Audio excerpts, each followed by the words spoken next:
자, 1학년 미술 수업을 듣는 학생 여러분, 안녕하세요. 선생님은 저번 시간에 우리가 로댕과 그 다음에 후기 인상주의 화가들의 배운 거에 이어서 이번 시간에는 추상미술에 대한 이론 강의를 준비해 봤습니다. 자, 우리 오늘은 어떤 거 배울지 같이 살펴보도록 합시다. 여러분, 자, 추상미술은 무엇일까요? 여러분들 중에서 추상미술이라는 단어를 처음 들어보는 친구도 있을 수 있고, 아니면 초등학교나 중학교 때 한번 이론적으로라든지 아니면 뭐 TV나 책에서 들어본 말일 수 있을 거예요. 자, 마음대로 그리는 그림을 우리가 추상미술이라고 할까요? 아니면 알아보기 힘든 미술작품을 추상미술이라고 할까요? 아니면 어떤 것들을 우리는 추상미술이라고 할까요? 일단 용어의 정의부터 알아두는 게 우리가 본격적으로 배울 추상미술에 대해서 먼저 아는 것 같아서 먼저 추상미술의 개념에 대해서 선생님이 준비를 해봤습니다. 자, 추상미술은요, 여러분. 자, 단어 사전에서는 이렇게 나와 있습니다.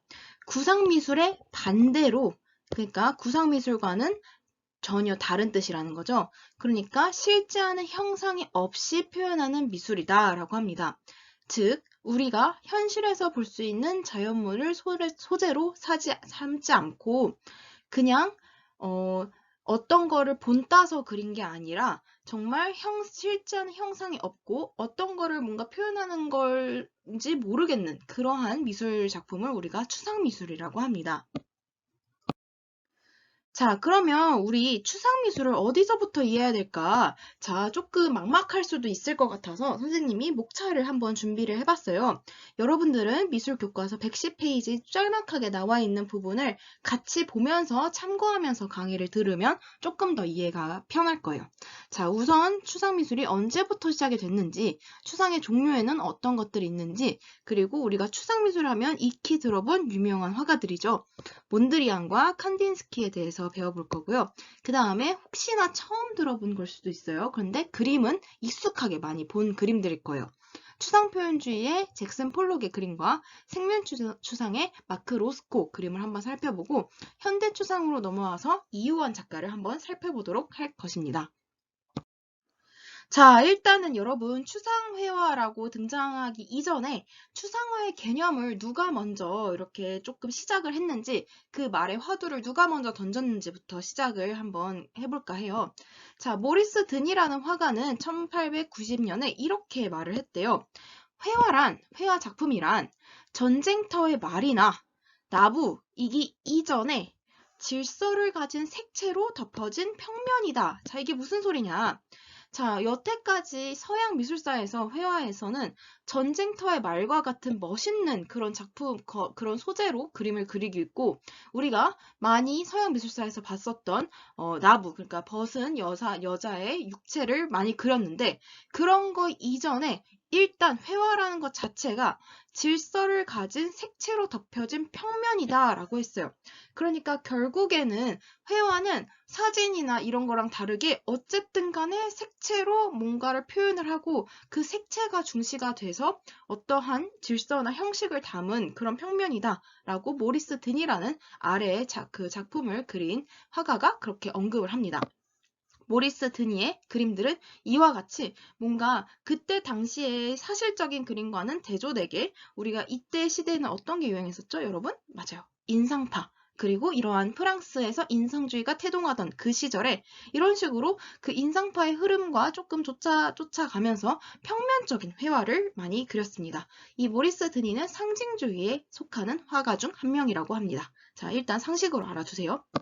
자, 그렇다면은 여러분, 이 모리스 디니의 이 말은 뭐냐? 결국에는 회화는 사물의 묘사나 서술적인 표현이 더 이상 아니다라는 뜻이에요.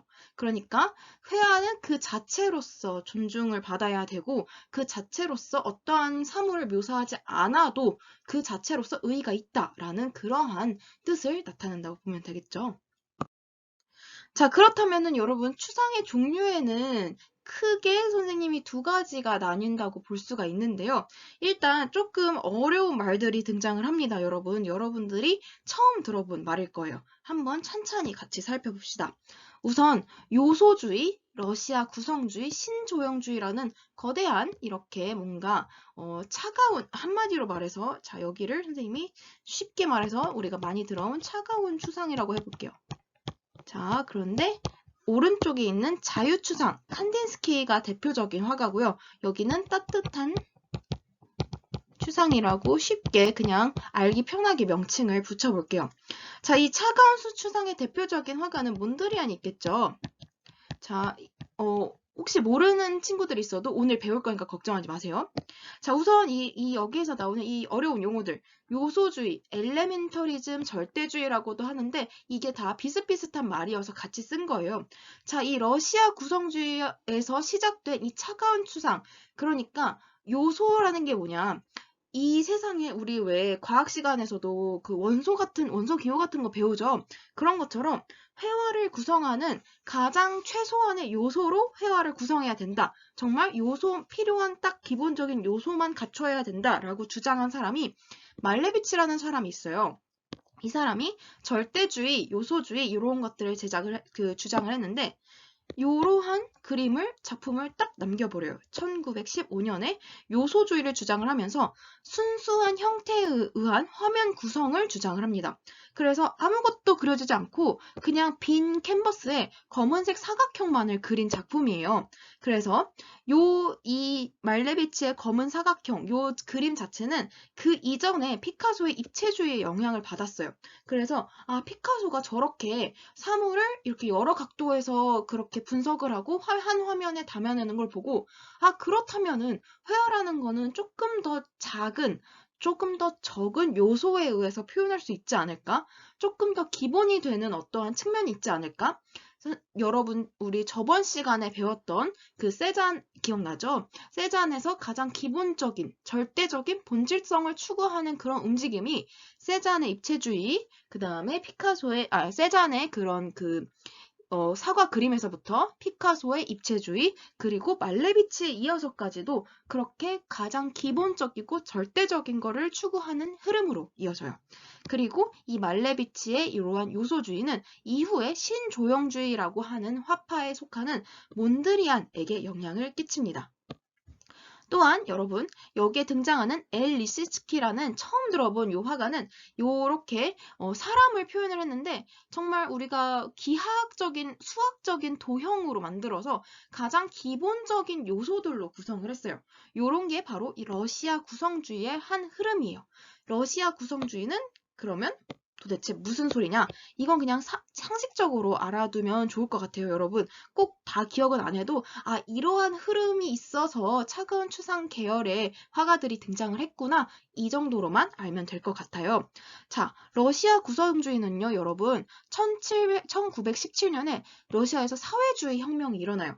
그래서 공리주의 이념에 따라서 실험적이고 실용적인 미술이 필요했는데 그때 그 회화나 그 미술가들이 주장을 했던 게 더 이상 엘리트 위주의 미술은 필요가 없다. 우리 러시아는 이렇게 사회주의 혁명을 일으킨 만큼 회화에서도 가장 본질적이고 가장 요소적인 것으로 돌아가야 된다.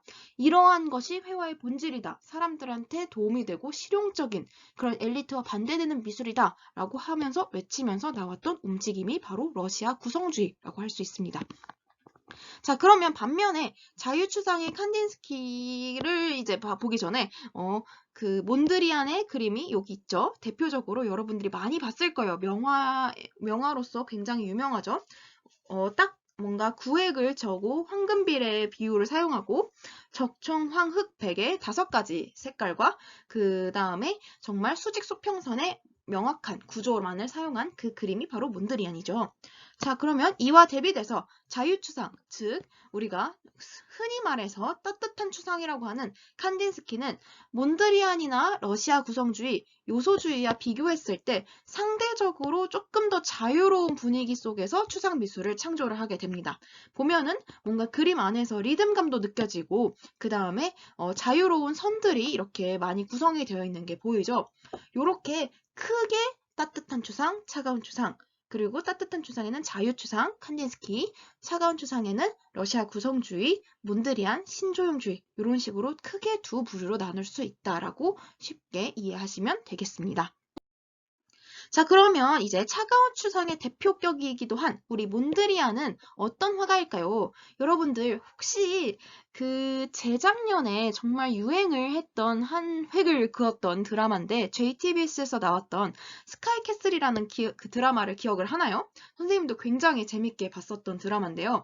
거기에서 여러분 거의 뭐 첫 화, 뭐 초반에서 그 김주영 선생님이 그 예서의 방에서 쓸데없는 걸 다 치우고 몬드리안의 그림을 하나 드리라고 해요.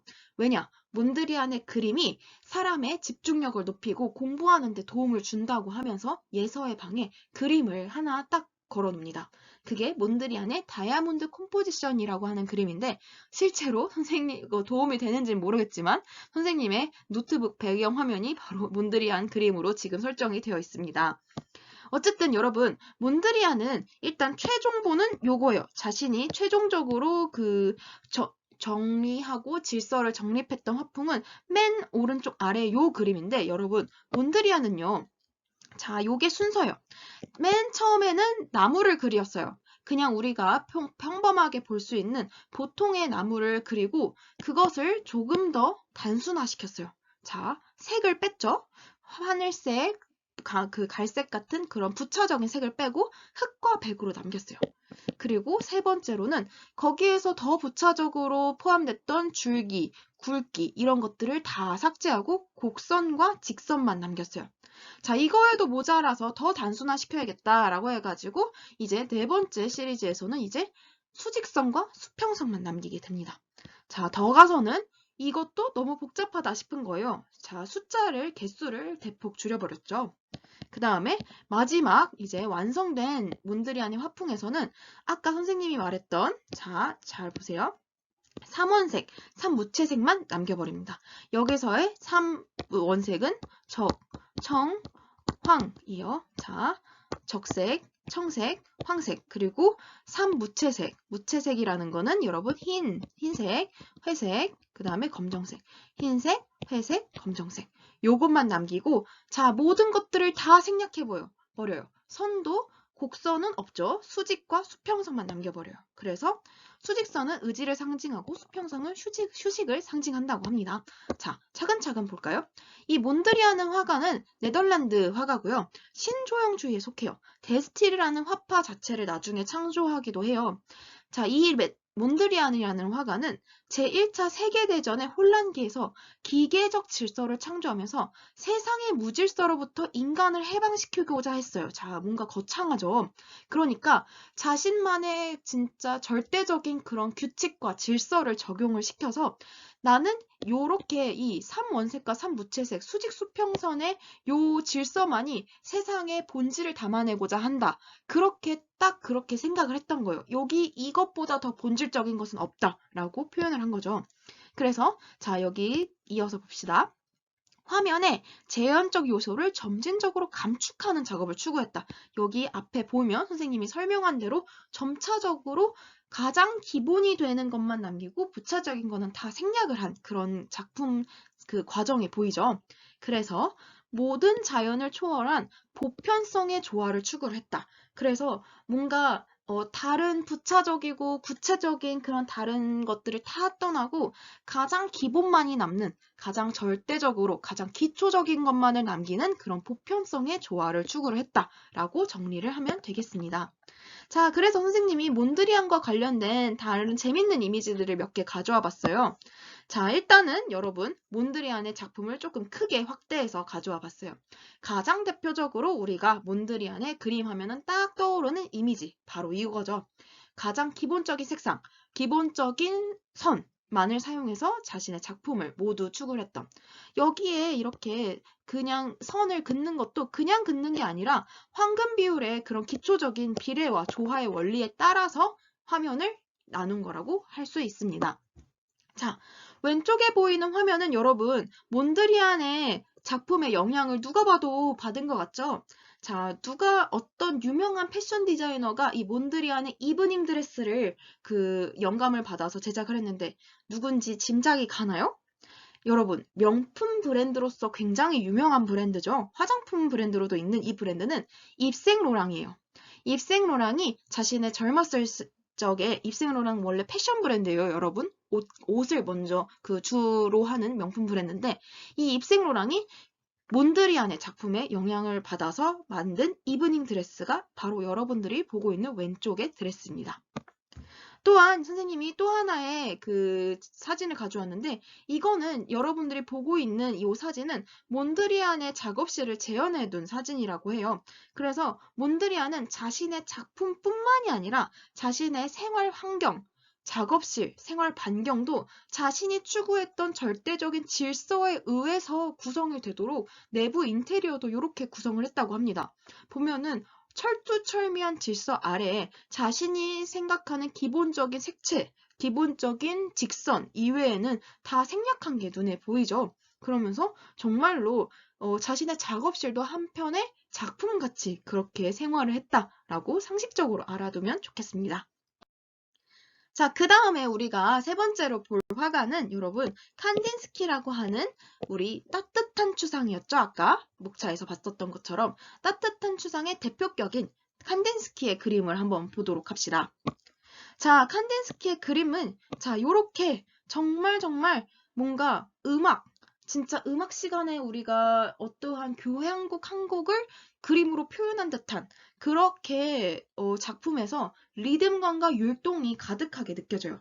실제로도 여러분 칸딘스키는 음악가이기도 했어요. 그래서 작곡도 했고요. 연주가이기도 했어요. 뛰어난. 그래서 이 칸딘스키는요, 여러분 칸딘스키의 작품을 보면요. 악보에 등장하는 요소들을 찾아볼 수가 있어요.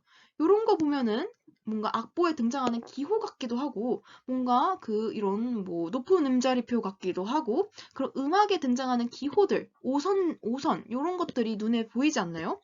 요런 것들을 활용해서 칸딘스키는 작품 안에서 어떠한 음악적인 율동, 리듬감이 느껴져야 된다고 생각을 했어요. 그래서 자, 설명을 같이 한번 봅시다. 칸딘스키는요, 추상적인 형태와 순수한 색채에 중점을 둡니다.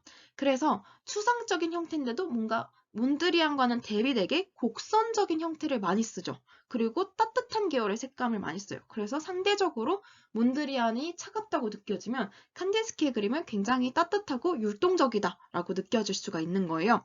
그래서 자유롭고 부드러운 서정적인 심상 표현을 중시를 했다. 그래서 부드러움이 느껴지고 그림을 봤을 때 상당히 뭔가 나도 뭔가 이 한편에 뭔가 음악을 들은 듯한 그런 느낌이 든다라고 우리가 볼 수 있겠죠. 자, 그리고 중요한 의의가 여기 있습니다. 여러분, 칸딘스키는요, 사실적인 형태를 완전히 버렸다는 게 키포인트예요. 순수 추상의 세계를 개척해낸 최초의 화가예요.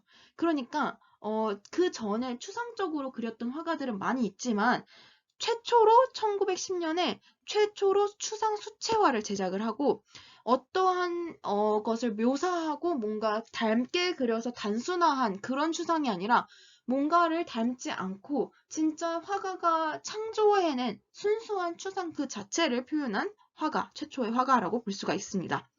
칸딘스키는 정신세계의 자유로운 표현과 내적인 감동을 표현을 했고요. 음악적 율동감을 자유롭게 자신의 작품에서 표현합니다. 이후 칸딘스키의 그런 작품은 미술사적인 영향으로는 초현실주의와 추상표현주의의 발전의 토대를 마련하게 됩니다. 초현실주의는 여러분 중학생 때 혹시 배워본 적 있을 거예요. 살바도르 달리. 왜 좀 말도 안 되는 그림들 기억나죠? 그리고 추상표현주의는 우리 오늘 이따가 배워볼 거예요. 자, 그래서 바로 이어서 추상표현주의에 대해서 이제 배워볼까 하는데요. 추상표현주의는요, 여러분, 어려운 단어가 아니라 추상이긴 추상이에요. 추상미술인데, 표현을 한 추상이다. 라고 해서 추상표현주의예요. 그래서, 자, 이게 표현이라는 게 진짜 말 그대로 작가의 감정, 작가의 어떠한 그런 내면을 표현한 것 같다. 어떠한 느낌이 들어있다라고 해서 표현주의라는 이름이 붙였다고 생각을 하면 됩니다. 다른 말로 동의어는 아니지만 비슷한 단어로 액션 페인팅이라는 용어를 자주 써요. 왜냐?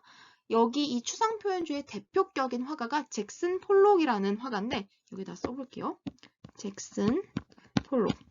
요 사람의 그 작품이 액션 페인팅, 그러니까 페인팅, 회화 작품이긴 한데 회화 작품인데 액션이 들어갔다. 뭔가 거침없는 그런 행동이 들어갔다라고 해서 액션 페인팅이라고 해요.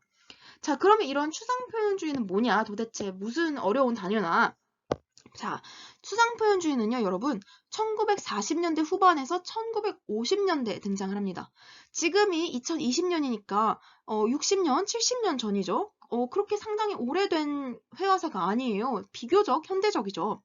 제2차 세계대전 이후에 미술의 흐름이 프랑스 파리, 그 전에는 파리에 있었는데 세계 2차 대전이 미국의 승리로 끝나면서 미술의 흐름도 자연스럽게 미국 쪽으로 흘러가게 돼요. 그쪽에 부나 경제력이 쏠리게 되면서 미국 뉴욕으로 기울게 되는데 자, 이 추상표현주의는요. 미국이 상당히 자랑스러워하는 그런 양식입니다. 왜냐?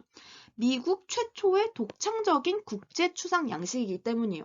미국에서부터 시작된 어떠한 그림, 어떠한 예술의 흐름이다 라고 해서 굉장히 자부심을 갖고 있는 그러한 유파인데 이 추상표현주의는요.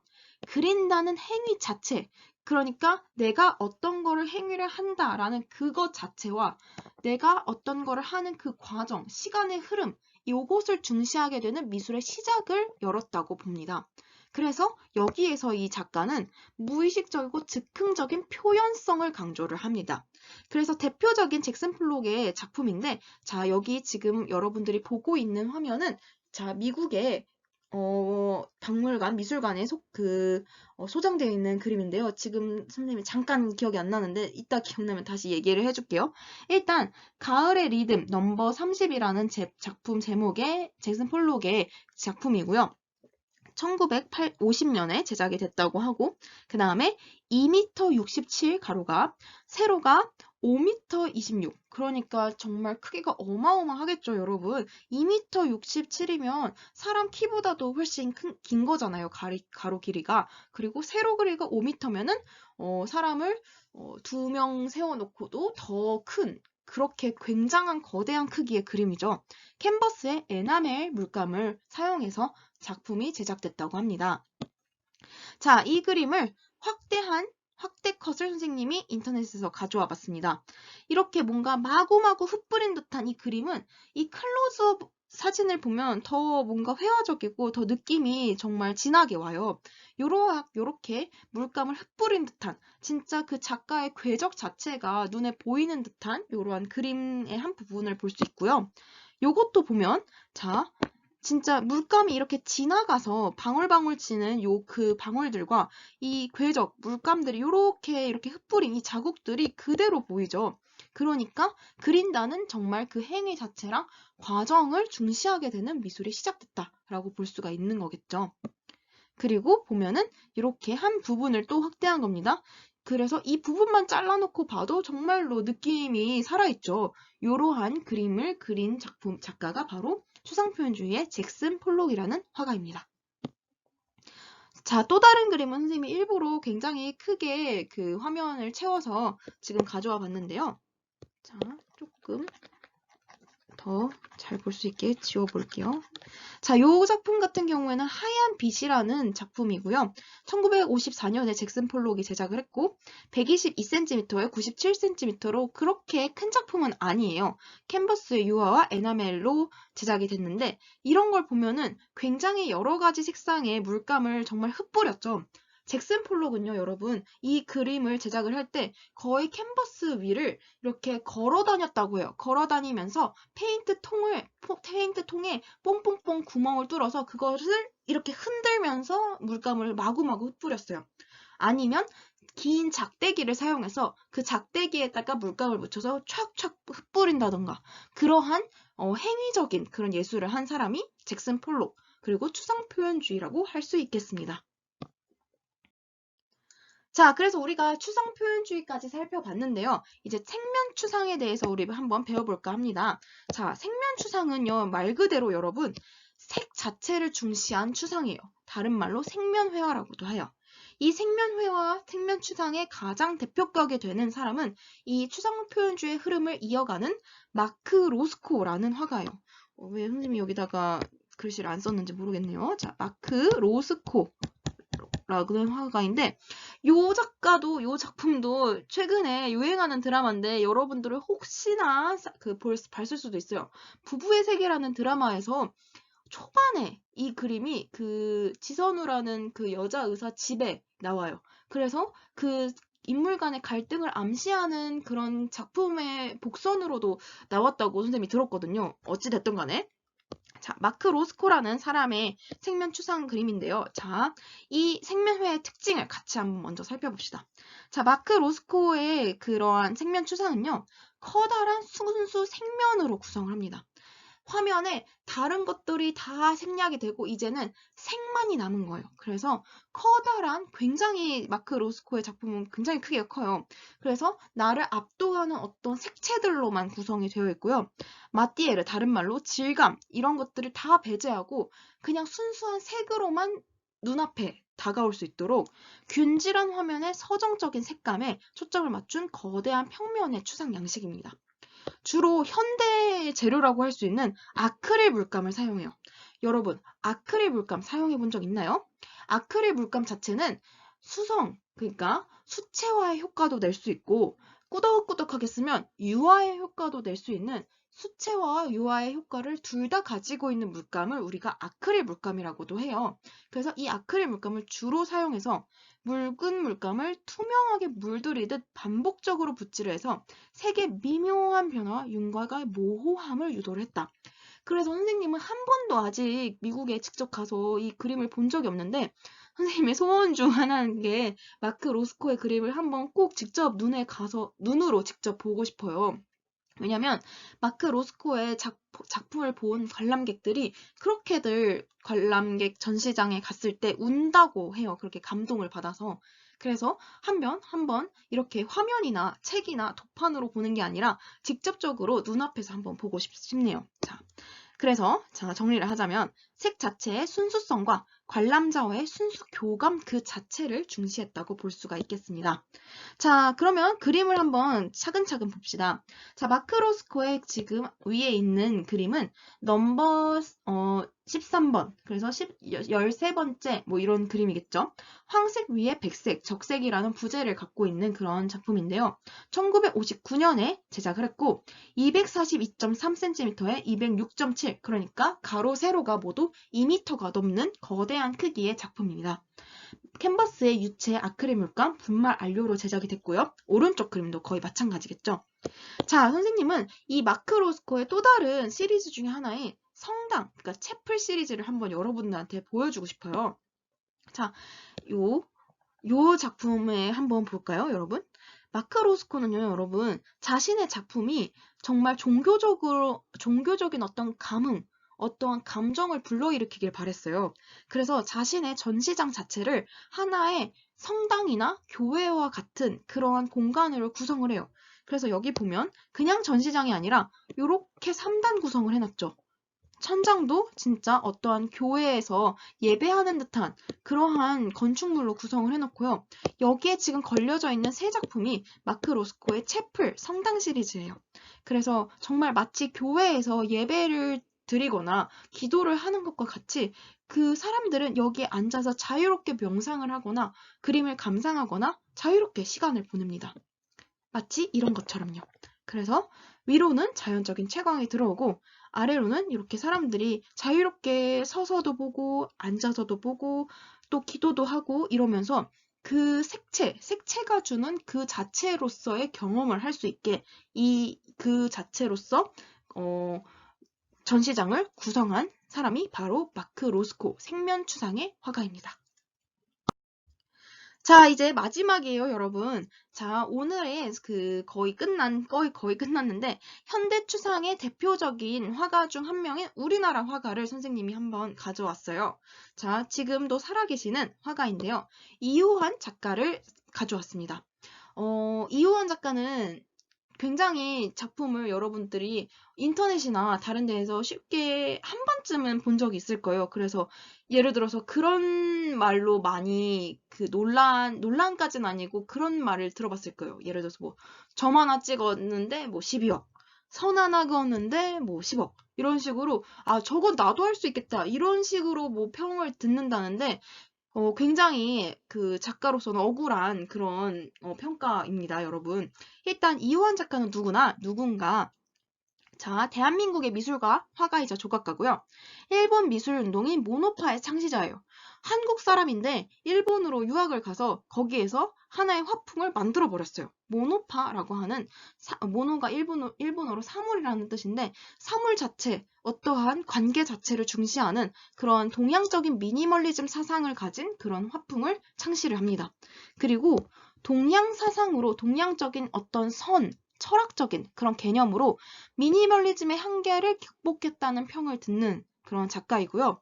구겐하임 미술관, 미국에 있는 베르사유 궁전, 프랑스에 있는 그 베르사유 궁전에서도 전시를 열기도 하고 우리나라에서는 서울 시립미술관이나 부산 시립미술관에 작품이 소장이 되어 있습니다. 자, 이호환의 대표적인 작품들 몇 개를 지금 선생님이 소개할까 하는데 점으로부터라는 작품이고요. 자, 지금 보면은 점이 꽁꽁꽁꽁 이렇게 찍혀져 있는데 가장 진하였다가 점점 갈수록 연해지는 그러한 어떻게 보면 세포 같기도 하고요. 여기서 보면은 멀리서 보면 뭔가 기어가는 그런 애벌레 같기도 하고 뭔가 그 디지털 그런 걸 표현한 것 같기도 하고 자 해석하는 사람마다 조금 다르게 보일 수 있겠죠. 또한 대표적인 또 다른 선으로부터라고 하는 작품입니다.